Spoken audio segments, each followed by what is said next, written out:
ഇന്ന് നടന്ന പ്രോഗ്രാം നമ്മളിപ്പോൾ ഒരു സീസൺ ഇപ്പം കഴിഞ്ഞ മാസം ഫുൾ പ്രോഗ്രാംസ് ആയിരുന്നു. ഇപ്പം ഒരു 2 ആർട്ട് ഫോം അരങ്ങേറ്റം കഴിഞ്ഞു. അല്ല 3 ആർട്ട് ഫോം അരങ്ങേറ്റം കഴിഞ്ഞു. ഭരതനാട്യം, കുച്ചിപ്പുടി, മോഹിനിയാട്ടത്തിലും കഴിഞ്ഞു. അപ്പോൾ അത് കഴിഞ്ഞ ആൾക്കാരെ കൊണ്ട് പിന്നെ ഒരു പെർഫോമൻസ് ചെയ്യിപ്പിച്ചാണ് ഇപ്പോൾ അമ്പലത്തിൽ വെച്ചിട്ട് അരിയൽ അമ്പലത്തിൽ വെച്ച് ഭയങ്കര സന്തോഷം. യൂഷ്വലി നമുക്ക് സ്റ്റേജസ് കിട്ടുന്നില്ല എന്നുള്ളതാണ് ഏറ്റവും വലിയ. എല്ലാ കുട്ടികൾക്കും അത് പഠിച്ച് തുടങ്ങുമ്പോഴേ സ്റ്റേജ് കളിക്കണം എന്നുള്ളതാണ് എല്ലാവരുടെയും ആഗ്രഹം. പക്ഷെ പണ്ടുള്ള ഒരു സിസ്റ്റമിൽ അങ്ങനെയല്ല. നമുക്ക് കുറേ കാലം വെയിറ്റ് ചെയ്താണ് ഒരു സ്റ്റേജ്, ഒരു ഓപ്പർച്യൂണിറ്റി കിട്ടുന്നത്. പക്ഷേ ഇന്നിപ്പം ധാരാളം ഓപ്പർച്യൂണിറ്റീസ് ഉണ്ട്, അതല്ലെങ്കിൽ സോഷ്യൽ മീഡിയ ഉണ്ട്. അപ്പോൾ അങ്ങനെയൊക്കെ ഉള്ള ഓരോ കാര്യങ്ങൾ യൂസ് ചെയ്യാൻ പറ്റുന്നതിൽ വളരെ സന്തോഷമുണ്ട്. അപ്പോൾ ഞങ്ങളുടെ ഡാൻസ് സ്കൂളിൽ ബിഗിനേഴ്സിന് തന്നെ ഇപ്പോൾ ഓൾമോസ്റ്റ് ഒരു 5 സ്റ്റേജോളം ഒക്കെ നമുക്ക് ചെയ്യിപ്പിക്കാൻ പറ്റി. അവരുടെ കോൺഫിഡൻസും അതിൽ നല്ലോണം ബിൽഡായിട്ടുണ്ട്. അപ്പോൾ അതിലൊക്കെ ഒരുപാട് സന്തോഷമുണ്ട്. അരങ്ങേറ്റം കഴിഞ്ഞ കുട്ടികളാണ് ഇന്നിവിടെ പെർഫോം ചെയ്തത്. ഓൾമോസ്റ്റ് 51 സ്റ്റുഡൻസ് ഉണ്ടായിരുന്നു. അപ്പോൾ ഭയങ്കര സന്തോഷമുള്ളൊരു ഡേ ആണെന്ന്. ആൻഡ് മീഡിയ ഒക്കെ കവർ ചെയ്യാൻ വന്നതും ആക്ച്വലി വളരെ ഒരു സർപ്രൈസിംഗ് ആയിട്ടുള്ളൊരു കാര്യമായിരുന്നു. കാരണം ഞാൻ ഒരിക്കലും ക്ലാസിക്കൽ ഡാൻസേഴ്സും ഡാൻസ് സ്കൂളിലെ കുട്ടികളുടെ പെർഫോമൻസ് ഒക്കെ അങ്ങനെ സപ്പോർട്ട് ചെയ്ത് ഞാൻ ഇതുവരെ കണ്ടിട്ടില്ല. പക്ഷേ എൻ്റെ സ്റ്റുഡൻസിന് അങ്ങനെ ഒരു ഭാഗ്യം ലഭിച്ചതിൽ എനിക്ക് വളരെയധികം സന്തോഷമുണ്ട്. So thanks to each.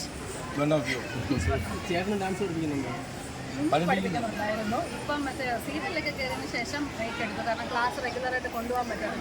ഞാൻ ചേട്ടനൊക്കെ പഠിപ്പിക്കും. അപ്പോൾ നിങ്ങൾ ഡാൻസ് പരമായിട്ടാണ് ആദ്യമായിട്ട് പരിചയപ്പെടുന്നത്? അതെ. അപ്പോൾ അതുകൊണ്ടാണ് ചേട്ടൻ ഫുൾ സപ്പോർട്ടാണെന്ന് മനസ്സിലായി. അതും ഒരു റീസൺ. എൻ്റെ ചേട്ടൻ്റെ മക്കളെ ഞാനാണ് പഠിപ്പിക്കുന്നത്. അപ്പോൾ സപ്പോർട്ട് ചെയ്തേ പറ്റുള്ളൂ. അങ്ങനെ നിൽക്കാൻ പറ്റുമോ? ആക്കി ചേട്ടൻ്റെ അഭിനയമൊക്കെ ഇപ്പോൾ ചക്കപ്പഴത്തിലൊക്കെ ഉണ്ടായിരുന്നു. ചക്കപ്പഴത്തിനകത്ത് ഇപ്പം കൗമുദിയിലാണ് പുതിയൊരു സീരിയലിങ്ങനെ വരുന്നുണ്ടായിരുന്നു. ചേച്ചിയെങ്കിലും അഭിനയിക്കാനൊക്കെ ഓപ്പർച്യൂണിറ്റി വരുന്നുണ്ട്. അങ്ങനെ വലിയ താല്പര്യമില്ല.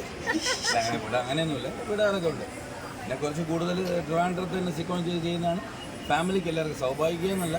ഇപ്പോൾ എൻ്റെ ചേട്ടൻ തൊട്ട് എൻ്റെ മോളാണ് ഏറ്റവും കുഞ്ഞ് ഇവിടെ വീട്ടിൽ. എല്ലാവർക്കും ഞാൻ ട്രിവാൻഡ്രത്ത് നിൽക്കുന്നതാണ് കുറച്ചും കൂടി ഇഷ്ടം. അത്രേ ഉള്ളൂ. അല്ലാതെ പിന്നെ വിടാതെ ഒന്നുമില്ല.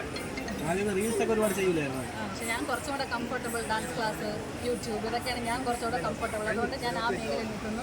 ചേട്ടൻ മൾട്ടി ടാലൻ്റഡ് ആണ്. അതുകൊണ്ട് ചേട്ടൻ എല്ലാ ഏരിയയിലും നടന്നു. ചേട്ടൻ്റെ അരങ്ങേറ്റമൊക്കെ കഴിഞ്ഞായിരുന്നല്ലോ? അയ്യോ, അത് ഒരുപാട് വർഷങ്ങൾ മുമ്പാണ്. ഞാനൊരു 4th സ്റ്റാൻഡേർഡ് തൊട്ട് പഠിക്കുന്നു. 6th standard. ഇപ്പം നേരത്തെ സൗഭാഗ്യം പറഞ്ഞല്ലോ. അപ്പം ആ സമയത്ത് ഇങ്ങനെ ഒരു വർഷം പഠിച്ചിട്ട് 6 മാസത്തിൽ രംഗപ്രവേശനം നടക്കില്ല. ഒരു 3-4 വർഷമൊക്കെ കഴിഞ്ഞ് എനിക്ക് തോന്നുന്നു 6ാം ക്ലാസ്സിൽ 7ാം ക്ലാസ്സിലൊക്കെയാണ് അരങ്ങേറ്റമൊക്കെ നടന്നത്. നിങ്ങൾ രണ്ടും ഒരുമിച്ച് ഒരു സിനിമയോ ഒരു സീരിയലോ കിട്ടിയാൽ ചെയ്തിരുന്നു.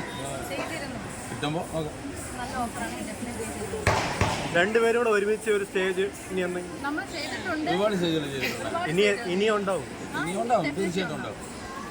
വീണ്ടും ഇപ്പോൾ കുറച്ച് ട്രിവാൻഡ്രത്ത് വന്നുകൊണ്ട് ഇപ്പം ഈ പറഞ്ഞ പോലെ കുറച്ച് പ്രാക്ടീസൊക്കെ ചെയ്യാൻ പറ്റുന്നുണ്ട്. അപ്പോൾ ഉടനെ ചെയ്യണം എന്നുള്ളൊരു ഇതിൽ. ഇപ്പം നേരത്തെ പറഞ്ഞ പോലെ ഞങ്ങളുടെ പെർഫോമൻസിനേക്കാൾ ഞങ്ങൾ കൂടുതൽ ഫോക്കസ് ചെയ്യുന്നത് സ്റ്റുഡൻസിന് ഒരു സ്റ്റേജ് ആയിക്കോട്ടെ എന്നുള്ളതാണ്. ആക്ച്വലി ഇതെല്ലാം ഞങ്ങൾക്ക് വേണമെങ്കിൽ ഞങ്ങളുടെ പെർഫോമൻസ് ആയിട്ട് ചെയ്യാം. പക്ഷേ നമുക്ക് ഒരുപാട് ഓപ്പർച്യൂണിറ്റീസ് കിട്ടുന്നില്ല. അപ്പം സ്റ്റുഡൻസിന് കൂടുതൽ സ്റ്റേജസ് കിട്ടട്ടെ, അവർക്ക് സ്റ്റേജ് എക്സ്പീരിയൻസ് ആവട്ടെ എന്ന് തന്നെയാണ് ഞങ്ങൾ വിചാരിക്കുന്നത്. അപ്പം അത് കിട്ടുന്നുണ്ട്. അതിൽ വളരെയധികം സന്തോഷം.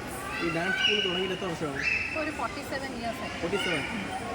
അമ്മ തുടങ്ങിയത്? അമ്മൂമ്മ സ്റ്റാർട്ട് ചെയ്തതാണ്. ശ്രീ മൂകാംബിക ഡാൻസ് അക്കാഡമിയിൽ നിന്ന് സ്റ്റാർട്ട് ചെയ്ത് പിന്നീട് അത് എൻ്റെ അച്ഛൻ വന്ന് ഏറ്റെടുക്കുമ്പോൾ അത് ശിവാലയമായിട്ട് മാറി.